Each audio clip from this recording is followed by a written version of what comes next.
Since we now know the future political geography of the Indian subcontinent, which is basically the Republic of India, Pakistan, Nepal, Bhutan, Sri Lanka, and Bangladesh, here is a picture of the historical political geography that we'll be talking about today. As you can see, there are two very important ancient cities that defined the earliest stage of Indian civilization, Harappa and Mohenjo-Daro. They were so far away from each other, yet they shared the same features in their roads, houses, and bridges.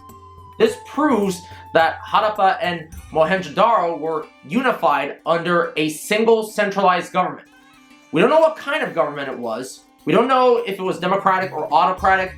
We don't know if it was authoritarian or libertarian. We just know that there was a government. That's it.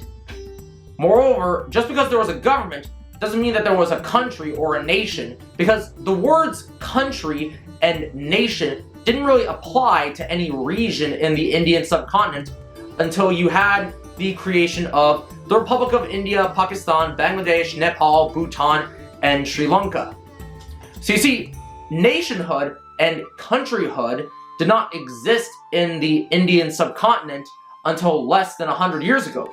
This proves to us historians that government has been around for thousands of years, but countries and nations are modern-day concepts. As for Mohenjo-Daro and Harappa specifically, these were relatively advanced cities for their time.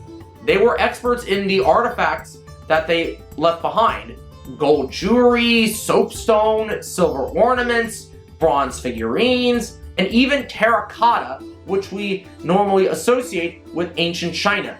In fact, Mohenjo-Daro in particular was one of the first cities to master the science of plumbing. I can't tell if this black thing is a deep chasm or a road that's been poorly illuminated, but this thing is definitely one of the drains that drained out sewage. Waste would enter these drains and leave the city, and so therefore, people had access to clean water. The sanitation back in ancient India was much better than the sanitation back in 19th century AD Chicago. It's amazing how thousands of years of sanitation science can be lost, yet so desperately needed by the people of 19th century Chicago. Thankfully, Chicago got its act together, and it took them until the 20th century for them to fully clean up their streets and houses. That's it for Harappa and Mohenjo-Daro. All of the information I just shared can be found in this humongous history textbook, the one that was written by the Smithsonian. Unsurprisingly, I could not find this information from the high school history textbook. I'm going to move on to the next stage of ancient Indian history in my next video of History 01. Right now, join me for a memory class in Psychology 01.